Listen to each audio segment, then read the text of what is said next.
Oklahoma, in a surprising fashion, 27-21 when it seemed like it was at hand. We got a lot to talk about. Unfortunately, this becomes another post-game reaction stream that is more therapy than, of course, celebration. We will try to talk about some stats, but I'm sure we've got to talk about all your feels. So let's get into it right now.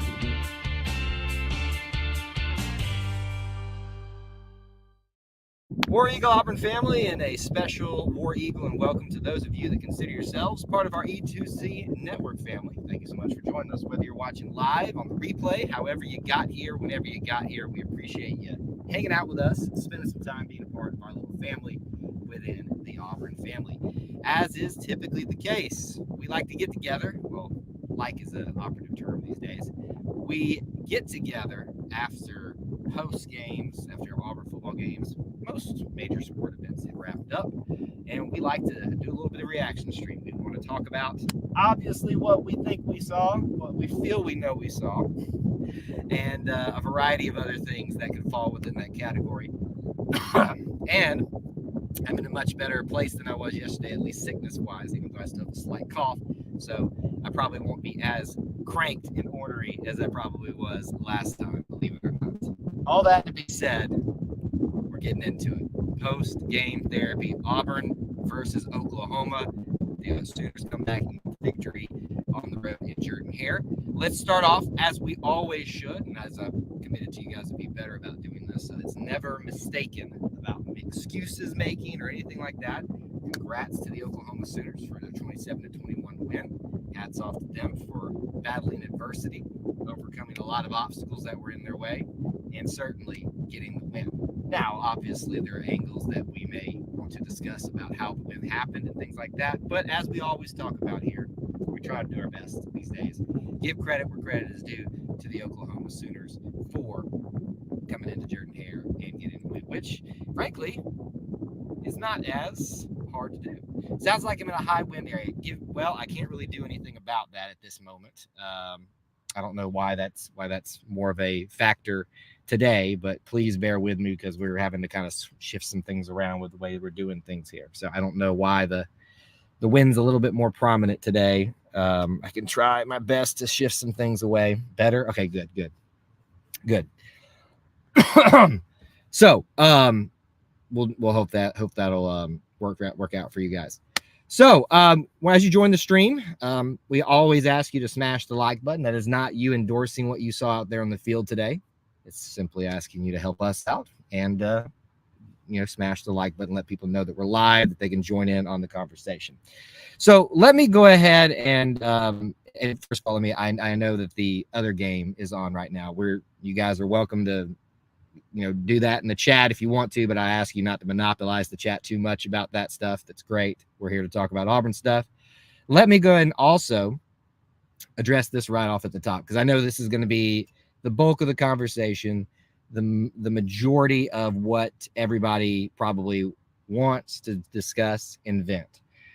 Payton Thorne tonight, have an interception that led to a touchdown that gave them a lead that ultimately won the game for them. So that's on Payton. Coach says it's on him for putting him in that position. So you choose where we go in that thing. But what also is true is that Payton put us in a position to win the game throughout the game. He also put us in a position to lose the game. So both can be true. Both can do that.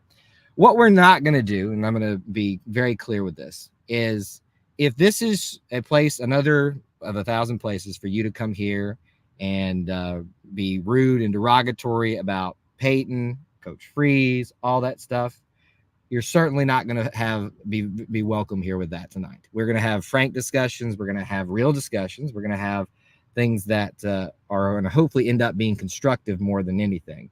But if that's not you, if that's not something that you're going to be able to do on the live or on the replay, you're going to probably want to go somewhere else for that.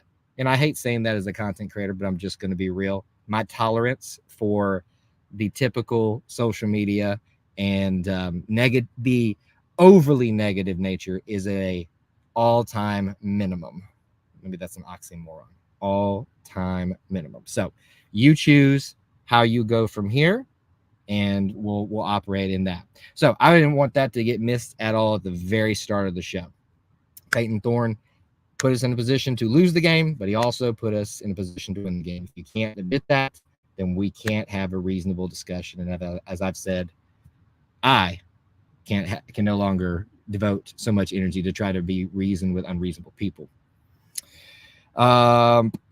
Danny asked, did Thorne, and we'll try to take some comments as they're appropriate throughout the stream, did Thorne change the play on the pick six? Well, only coach and he know that, and the rest of the team know that. I don't know. Frankly, I was not in a state of mind to pay attention to that because I'm just like, at that, just run a play. If he did, obviously, they give him some freedom and they can find a way to figure that out. But they didn't tonight. I don't know if he changed the play or not. But as I think one thing too that's very important to talk about tonight, a lot of people after last week's loss were trying to find something to latch on to their negativity about it and really jumped in way too early and prematurely with a lot of this Hugh Freeze hate and said he was, throwing kids under the bus and all that stuff. Tonight, all I heard, and people will probably say now the reverse, all he did was talk about himself, is put the blame solely on him. So if you guys have any concerns about Hugh Freeze putting the blame somewhere else, he did not do that in his press conference. I didn't get to listen to the whole thing, but I listened to everything. Hunter played amazing, and yet the coaches didn't use him in critical situations. Actually, they did. And look, we're all looking at the same game, but the reality is we all see things differently. From my vantage point, I saw quite often sometimes where our running game, and it wasn't just Jarquez, was stuffed. Over time, Jarquez does do a very good job, but the problem is we find ourselves in situations where you have to throw the ball, and when we're in those pressure throw the ball situations, it hasn't had a extremely high degree of success. So we find ourselves there far too often. So yeah, there's that angle of it. I would listen. I am a run first guy. It's why I lose the majority of my college football 25 games, because I like to slow the thing down. And then when you play people online, you play a shorter game, so you can't really do that as much. It's all about score fast and score often. And it seems like maybe that's where he wants to go, but I don't know. Let's see. What else have you guys been talking about? I do want to, let's see here. Big Simp. Again, we're not going to be taking shots at people, so your comment's not going to get addressed. You had a great comment about DeMarcus Reddick, but you ruined it with that. So keep that in mind, folks. I had a low tolerance for this stuff tonight, so you choose how you go accordingly. Reddick, I thought played very well tonight. In fact, I found this very interesting. Coach Will Thornton, the offensive line coach, unless I got them mixed up, but I don't think it was Josh Aldridge. It would make more sense if it was him. One of the coaches pulled Miss Reddick but came up to her at Tiger Walk and said, your son was going to have he's locked in. He is going to have a game today. This is at Tiger Walk. And boy, was he right. So I was very happy to see that come to fruition. So a good thing to definitely be interesting. So Miss Trina finds herself in the block category as forewarned. Sorry if you didn't arrive for the warning. That should just be understood at this point. Be a good human being or you're gone. Dakota asked, just joined, Kyle. Do you think the coaching was bad? So many fans do.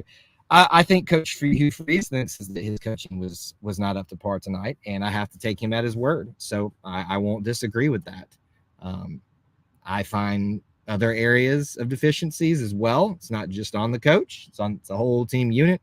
But I'm going to go with what the coach says, and the coach says it's on me tonight. There was a lot of language, a lot of phrases of, this isn't on them, this is on me, this is on my decision-making, this is on the positions I put people in. Asked specifically about Thorne's interception. He said that he should not have put Thorne in a position to have to do whatever happened, whether he changed the play to make the decision to throw in that situation. It's quite often the case that we've had this brought up about Thorne's game against Cal and how bad that was, and how we've debated back and forth 1,000 times whose fault it was. But that one, I don't see any reason to not think that was Thorne. Yes, coach says it was his fault to put in position, but Thorne made the decision. It wasn't a receiver tip, anything like that from my vantage point. So that's on him.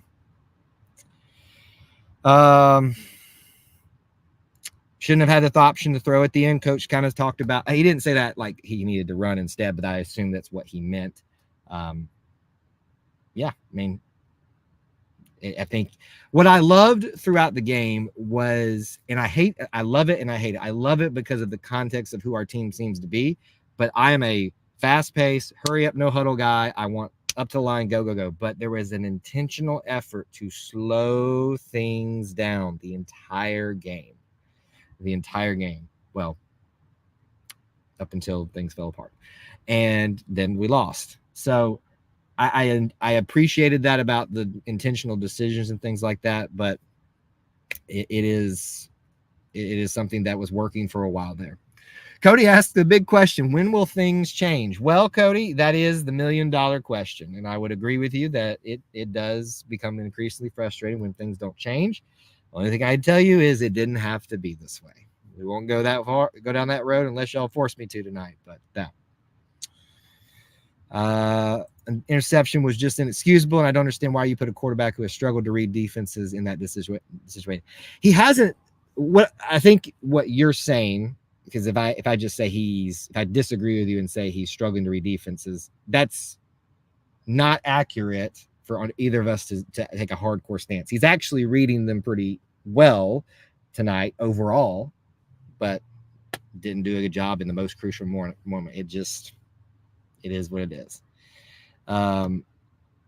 So yeah.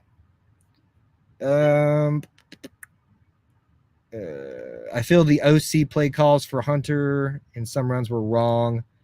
Feed him the ball, put it in the right D set. Listen, I hear you on that, but it ain't that simple. Our offensive line play tonight was spotty at best. They provided early in the game when things slowed down, I thought some adequate protection, and I thought they at times provide some good running room, but not throughout the entire game. There's a reason that some of you, I think, so I wasn't going to go back all the way up there, asked about the Sam Jackson decision at the line. It's not what I would have called, but when you continually see your offensive line struggle to move the ball inches in crucial situations. Now, they did tonight on a 4th down situation, which led to the touchdown, which should have put us in a position to win. So credit to them for that. But they didn't do it earlier, too. So we got to talk about both angles of that. Lance, I agree with you. Coach talked about this a little bit in his press conference. He put up 482 yards on Oklahoma. On Oklahoma and still found a way to lose. It hurts. I think, folks, and I've been trying to wrestle with this with some of y'all, reality checks. It's reality check time. Auburn has fallen into its decade of irrelevancy. And just like I and many others predicted we would when we made a decision back in 2020, and it's going to take a long time to get out of it. This stuff hurts. We're not a good football team. Right now, we are not a good football team. We don't know how to finish. We don't know how to have consistent offensive line play. We have inconsistent protection of the football by quarterbacks. Running backs was an improvement tonight. I guess technically it was an improvement. There were less turnovers tonight, but overall we're still not a good football team at this time.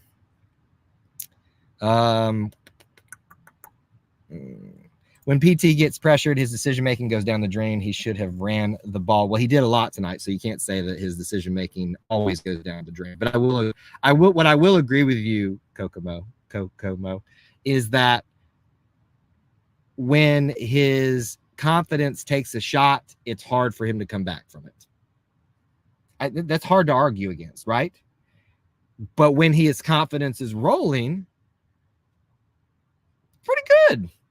It's pretty good. He's making good decisions on when to pull the ball, when to run it, when to throw the ball, who to throw it to, how to utilize it. Like, he is not a guy that, based on our body of work with him, has a high threshold for, or seems to, having your confidence knocked a little bit. And I think that's a fair critique because that's just based off of results thus far. Lance, I was wondering if we'd get some of this tonight. Let's give Towns Magoo a little bit of credit. credit tonight. Obviously, he missed some field goals. I think that's obviously an element of this that needs to be talked about too. Kid stepped into a very situation he probably wasn't expecting to have. Alex McPherson, they're trying to get him back. We don't know the details, all of what's gone on with his gastrointestinal issue, but he definitely has lost weight. I've seen it myself when he walks by, and he was already a small dude. The report continues to be they're just waiting on the doctors to clear him. So in the meantime, we're working with the best that we have. Towns has struggled a little bit. We've also put him in some tough situations too. So let's not think too ill of him at this time. We're asking a lot of people. Let's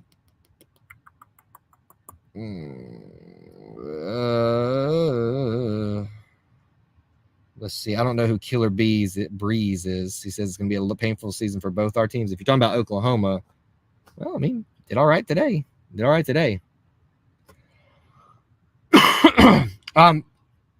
Yeah, we can talk about the next games another time. We're focusing on the game right now. Let me give you guys some stats where you're thinking about some more comments and things like that. I don't have my normal. Actually, let me see if it'll connect now. I think everybody and their mama is on Stats Broadcast is the website that a lot of college people use to keep track of stuff, and I'm sure everybody and their mama's on it for the game that's being played at this current time. So we'll have to go to these stats that are provided through the university. Let me give you total things tonight. 17 carries for Jarquez Hunter, 100 yards gained. A net of 97. See, this is why I don't like these ones, because I'm not used to reading them the way they have it. A long of 22. Damari with 7 for 24. Payton Thorne, 17 runs for 34 yards. So he ran a lot tonight, and some of those obviously were running for his life. Sam Jackson ran it twice tonight. Payton Thorne is overall 21, 32, and 1 interception, 338 yards. Took 4 sacks and 3 touchdowns and a 48-yard long touch. I think that was the long touchdown that he threw. He got the ball to Keandre, Malcolm, Cam, Rivaldo, Robert, Jarquez, Jeremiah, Luke Deal, and Camden Brown, with those touchdowns coming to Keandre Lambert Smith, Malcolm Simmons. All of you that have been asking for that, are you happy? And Luke Deal. Can I just take a minute before we get back into what I'm sure is the negative focus here? Can we all just give Luke Deal some praise? The dude has had a bit of a life since he's been. He lost his father to ALS. They talked about that a little bit during the game today. He's just become a father. He's a guy that doesn't get a lot of attention at the tight end position. He's very much a team leader type of guy more than anything. But he gets the opportunity for a crucial catch and makes it tonight in a very unique, from my perspective, play call. I don't know if that was the jump pass or whatever that was, but it was very odd from the other end where I was looking at it. Haven't had a chance to go back and look at him. So I want to give credit to Luke Deal tonight for taking the opportunity that was presented to him and making the most of it. So happy for him. Play calling is a problem. Sick and tired of Freeze blaming execution. Well, Derek, I don't know if you've watched the press conference yet. He did not do that tonight, or if he did, the majority of what he said was about himself and the decisions that he made as head coach tonight. So don't start that bandwagon again of just because it's the hot and sexy thing to say because it sounds like I know what I'm talking about.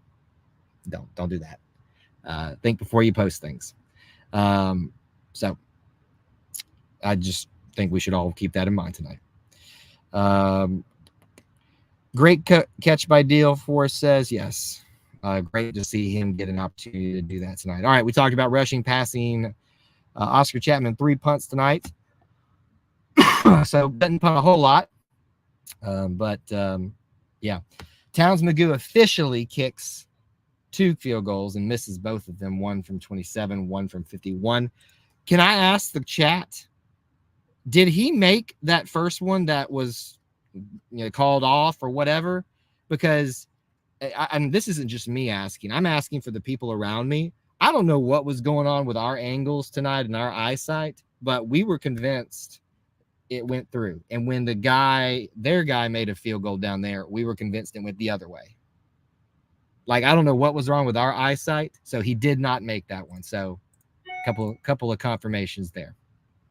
I didn't think so after second guessing it, but originally we all thought he made it. So not a great night for Towns Magoo.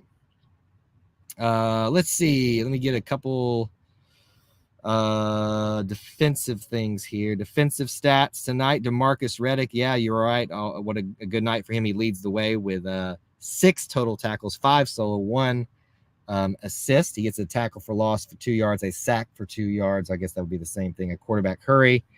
And then followed by Keldrick Falk, Kayan Lee, Eugene Asante, Austin Keys, and Caleb Harris and Jalen McLeod. And Jalen McLeod had a great sack as well. All are your top tacklers this evening. Also, shout outs to Dorian Mausi, Jay Crawford, Caleb Wood, and Jaron Thompson. Jaron Thompson, what a hit he laid on the quarterback tonight. Cam Coleman, I disagree with this a little bit. Not that I don't disagree that anybody deserves better, but I disagree with just cutting him. So it's like he's dropped some balls. He's been in the wrong position. You know, there's this one narrative out there that I find is the weakest argument out there because nobody takes it the step further. The biggest thing that people are shouting is people are wide open. People can be wide open for a reason, meaning they weren't meant to be thrown to, meaning they're not really part of the play. They're a diversion. And they also can be wide open, but you and not have enough time to throw to them. It's also possible for you to miss them. So probably the truth falls somewhere in the middle of where I and people like me, probably a bare minimum, see this, but also where probably the vocal loud minority is on that. It's that.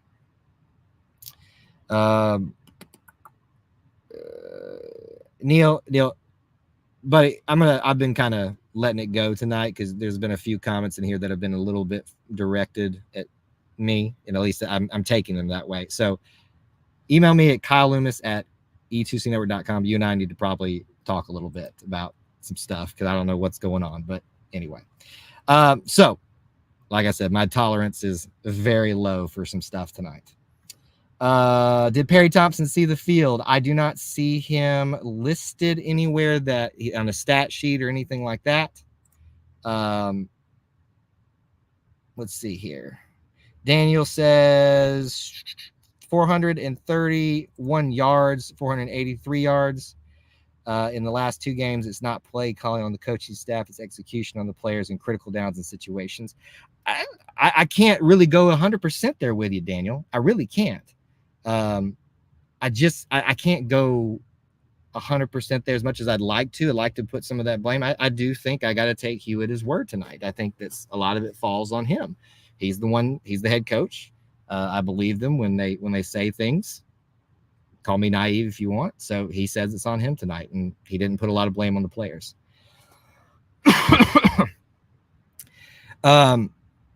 Well, that's your choice if you don't want to email, but I'm going to ask you to kind of just, do a little better tonight.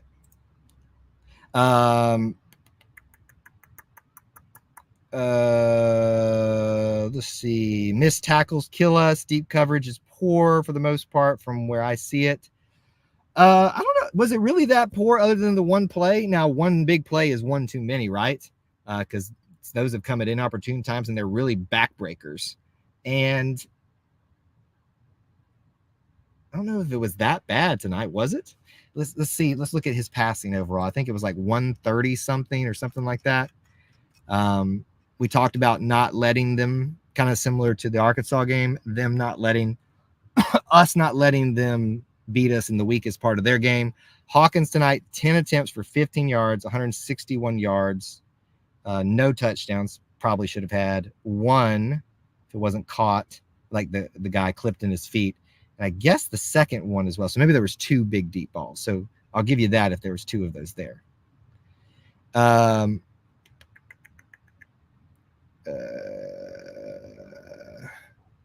Let's see here. Mr. Beautiful, what a name, says we are going to be real good once we put all things together. Almost did it tonight. Yeah, and almost only counts in horseshoes, right? I'll play the devil's advocate on that. It's really disappointing tonight to be this close and to feel like we weren't as bad of a team as we have played thus far tonight, and to come so close and yet still so far away. It is going to take time. It is.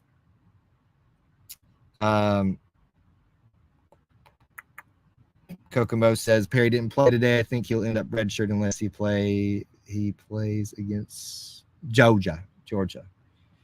Maybe so. Brian, so let me clarify. Commentary from Freeze on this. He said in his press conference that he attributes that interception to himself and the coaching staff for putting Thorne in that position. You are right that, of course, that Thorne throws the ball, right? So it's on him. He can make a decision to not throw the ball and to make the decision, hey, it's probably not going to work out well. I'm just taking the coach at what he says tonight. We outplayed them. The game was just poorly managed at the end. That can be fixed. It certainly can, but I think the patience of many is wearing thin tonight.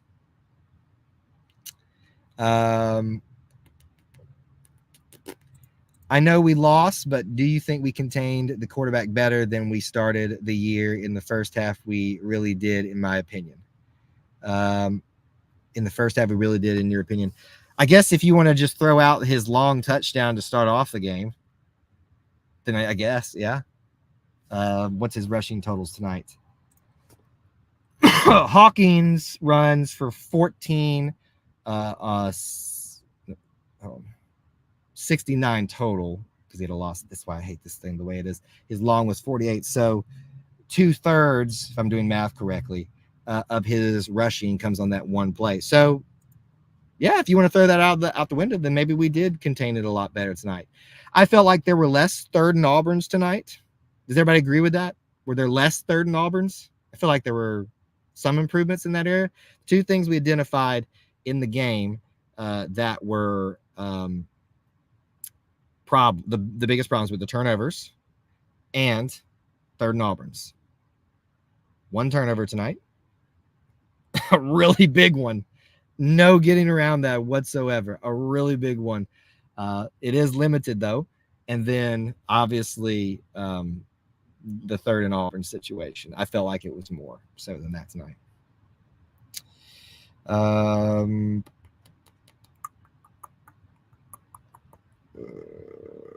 Let's see here. Freeze had a great game plan, slow the ball down, and Thorne did better. But when we needed points the most is when it got sloppy. Hard to disagree with that. Crowd was bumping, like in smell. I mean, probably. I probably do. Sweating a lot up there. Got a little bit warm.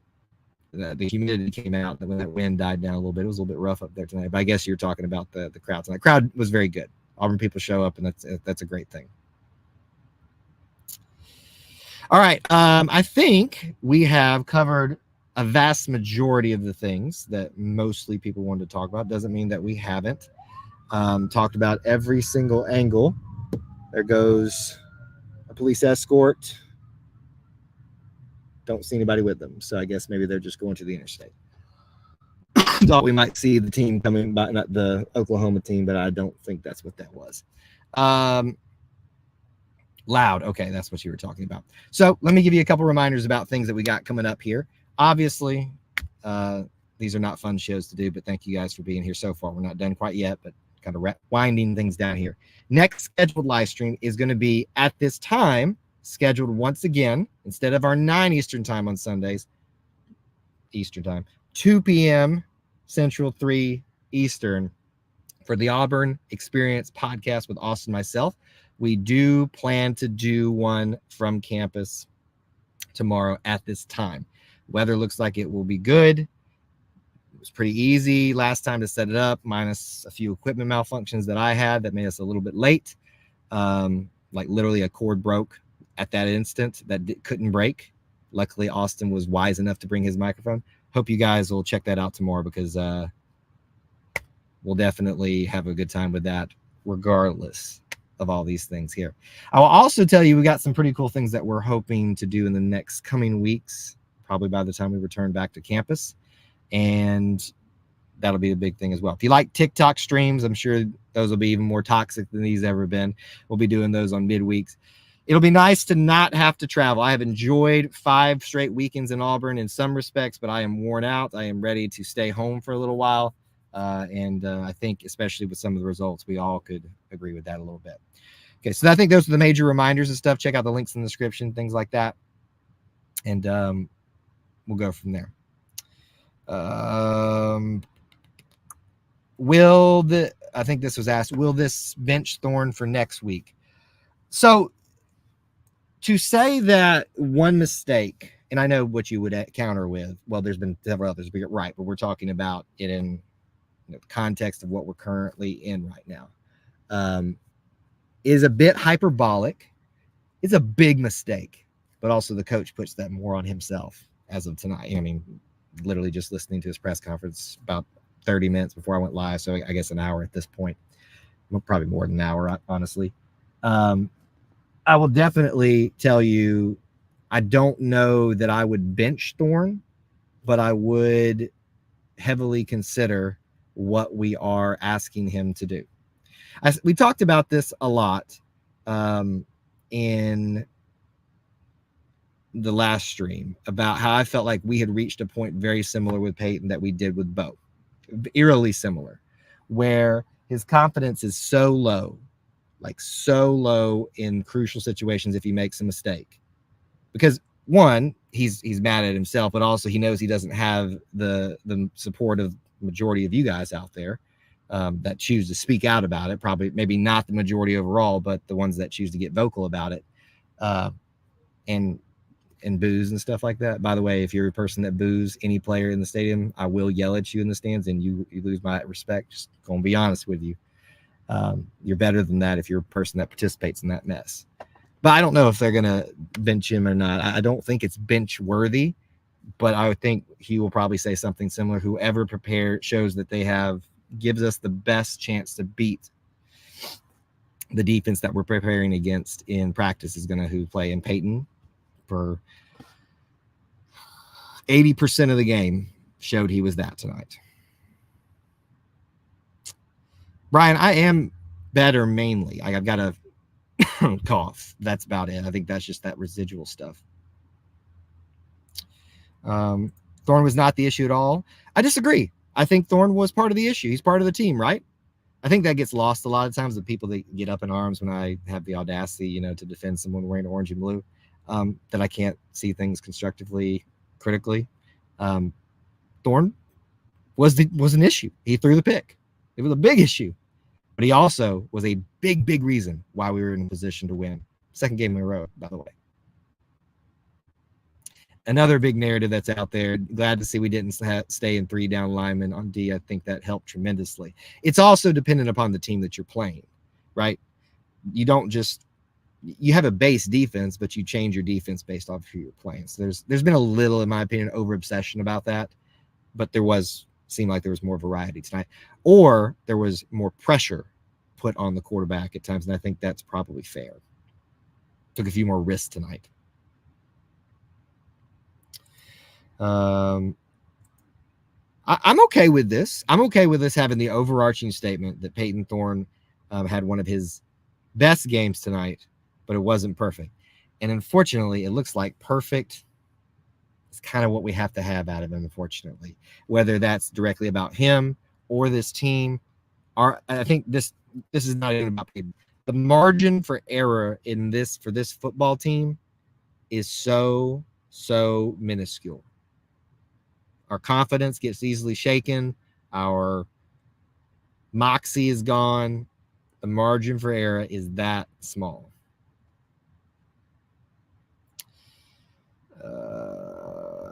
Bingo, I don't know if you're asking for this. I've told people this earlier. I don't know how long you've been here, and be very cautious with if you're just asking or if you're suggesting.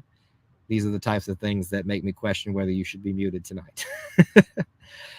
No, we should not be looking to fire anybody outside of extenuating circumstances. And why do I say extenuating? Because it's arbitrary. It's subjective. Everybody's opinions that it's going to change.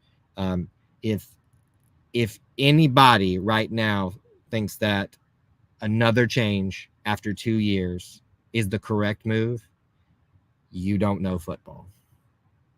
I'm just going to be honest, and you're part of the problem. We have got to stop with this looking over our shoulder across the state, panicking when things don't work out the way we want them to happen in the time that we want them to happen. All our problems. Can't make me laugh like that tonight. Bringing a little bit of humor into all this thing.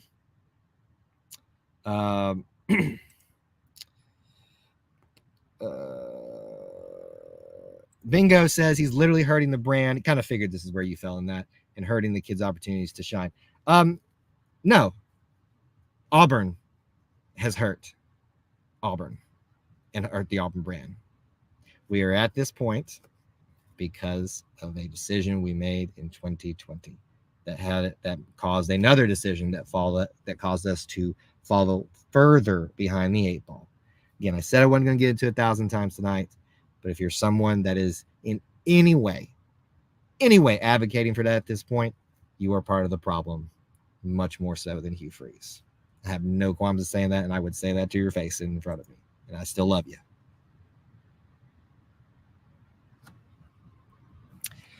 Can't give any coach only 2 years to make a full rebuild. And so that technically should apply to Harsin, shouldn't it?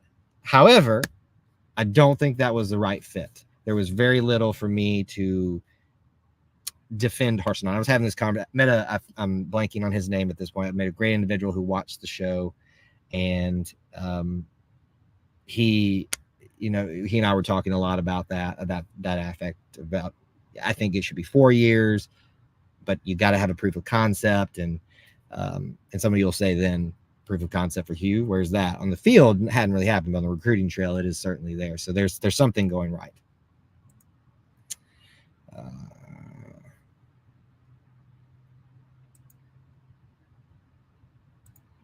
Didn't say it. Did not say it. I did say it, but I didn't say it. And here's the reality of all of this, Robert, too. I love your perspective on this, but I'll play the other side of the coin, too, on this. We don't know ultimately if Freeze is the ultimate right man for the job. But what I do know is that Auburn will be hurt vastly, vastly more by making another switch in 2 years. It will. It just is the simple facts.